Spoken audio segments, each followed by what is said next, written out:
चार दोस्तों ने एक छोटे शहर के किनारे पर खड़ी पुरानी हवेली में कदम रखा।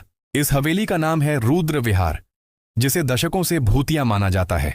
स्थानीय लोग कहते हैं कि रात में यहां चिल्लाहट, कदमों की आवाज और रहस्यमय घटनाएं होती हैं। आदित्य 25 साल, साहसी और डर को मजाक में लेने वाला। रिया 23 साल, जिज्ञासु और रहस्यों में विश्वास करती है। अंकित 26 साल, तकनीकी जानकार लेकिन थोड़ा डरपोक। नेहा 24 साल, सोशल मीडिया इन्फ्लुएंसर, डरावनी चीजें रिकॉर्ड करना पसंद करती हैं। दोस्तों ने तय किया कि वे हवेली में रात बिताएंगे और सब रिकॉर्ड करेंगे। हवेली भयानक लग रही थी। टूटी खिड़कियां, धूल से भरे कमरे और अंधेरा। जैसे ही वे अंदर गए, चारों के चारों ओर एक डरावनी चुप्पी फैल गई। दरवाजा अचानक अपने आप बंद हो गया। नेहा ने कैमरे में एक सफेद परछाई देखी जो उनके पास बढ़ रही थी। आदित्य हंसते हुए बोला, यह सिर्फ पुराने दरवाजों की आवाज है।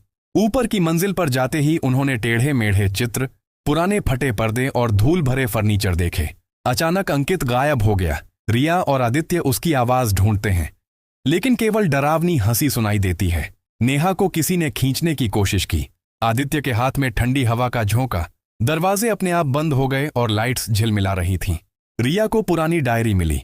डायरी में लिखा था कि 50 साल पहले रुद्रनाथ ने अपने पूरे परिवार को मारा और गायब हो गया। अब सभी समझ गए कि हवेली वास्तव में भूतिया है। रात 11 बजे हवेली में अजीब घटनाएं बढ़ने लगीं।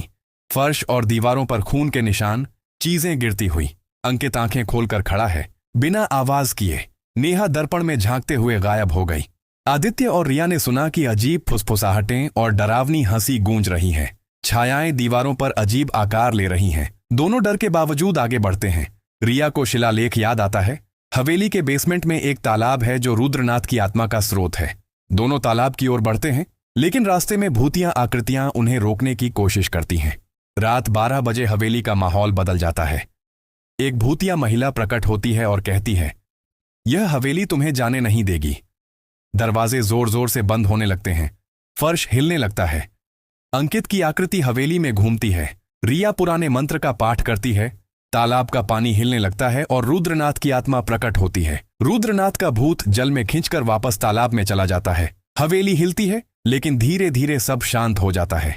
दोनों दोस्त थके, डर के मारे और चौंके हुए बाहर निकलते हैं। सूरज उग रहा है। हवेली अब शांत दिखाई देती है, लेकिन उसकी खिड़कियों में अब भी हल्की छाया दिखती है, जैसे आत्मा कभी पूरी तरह नहीं गई। दोस्तों ने तय किया कि वे फिर कभी वापस नहीं आएंगे। कुछ रहस्य ऐसे होते हैं जिन्हें जानना खतरनाक हो सकता है।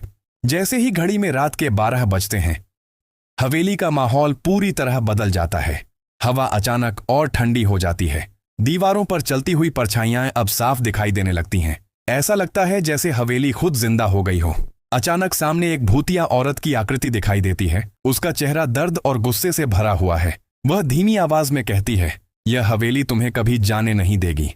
दरवाजे जोर से बंद होने लगते हैं। फर्श कांपने लगता है। सीढ़ियां चरमराने लगती हैं। हर तरफ सिर्फ डर, अंधेरा और चीखों की गूंज। अचानक अंकित की आकृति सामने दिखाई देती है। उसकी आंखें खुली हुई हैं, लेकिन वह बिल्कुल स्थिर खड़ा है। उसका शरीर जैसे किसी और ताकत के नियंत्रण में हो। वह धीरे धीरे हवा में तैरने लगता। रिया को अचानक डायरी में लिखा शिलालेख याद आता है। बेसमेंट में एक पुराना तालाब, वही तालाब जहां रुद्रनाथ की आत्मा बंधी हुई है, वही उसकी शक्ति का स्रोत है। रिया आदित्य से कहती है कि अगर उन्हें बचना है तो उस तालाब तक पहुंचना ही होगा। दोनों डर के बावजूद सीढ़ियों से नीचे उतरते हैं। बेसमेंट में घुप अंधेरा है। सिर्फ उनकी टॉर्च की रोशनी और चारों तरफ नमी की गंध। दीवारों से फुसफुसाहटें सुनाई दे रही हैं। जैसे जैसे वे आगे बढ़ते हैं, ठंडी हवा उन्हें पीछे धकेलने की कोशिश करती है। परछाइयां उनके आसपास घूमती हैं, मानो हवेली उन्हें रोकना चाहती हो। आखिरकार वे उस पुराने तालाब तक पहुंच जाते हैं। तालाब का पानी काला और स्थिर है, लेकिन जैसे ही रिया मंत्र पढ़ना शुरू करती है, पानी में हलचल होने लगती है। रिया कांपती आवाज में पुराने मंत्र का उच्चारण करती है। आदित्य टॉर्च पकड़कर उसके साथ खड़ा रहता है। पानी गोल गोल घूमने लगता है। हवा और तेज हो जाती है। अचानक पानी से एक डरावनी आकृति बाहर निकलती है।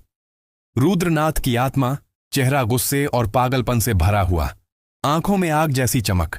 वह चीखता है। हवेली जोर जोर से हिलने लगती है। ऊपर से चीजें गिरने की आवाज आती है, लेकिन रिया मंत्र पढ़ना बंद नहीं करती। उसकी आवाज अब मजबूत हो जाती है। तालाब का पानी चमकने लगता है। धीरे धीरे आत्मा उसी पानी की तरफ खींचने लगती है।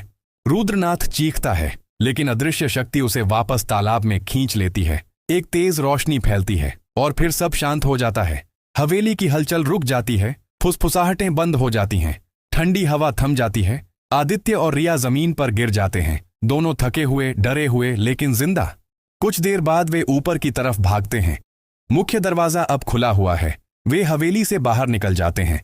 बाहर सुबह की पहली रोशनी फैल रही है, सूरज धीरे धीरे उग रहा है, सब कुछ शांत दिखाई देता है। वे पीछे मुड़कर हवेली को देखते हैं।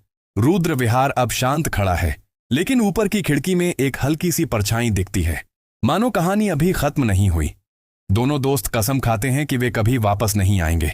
उन्होंने सीख लिया कि कुछ जगहों के रहस्य छेड़ना नहीं चाहिए।